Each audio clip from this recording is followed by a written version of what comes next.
Čo iné si v týchto horúcich dňoch pripraviť ako ľahkú a zdravú zmrzlinu? My vám prinášame ultra rýchly ovocný recept.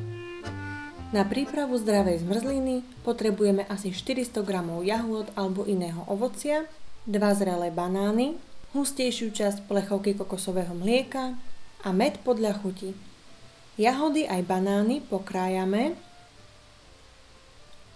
nasypeme do mixéra, pridáme hustejšiu časť plechovky kokosového mlieka a med podľa chuti. A rozmixujeme, vylejeme do formy a dáme zamraziť. Dobrú chuť!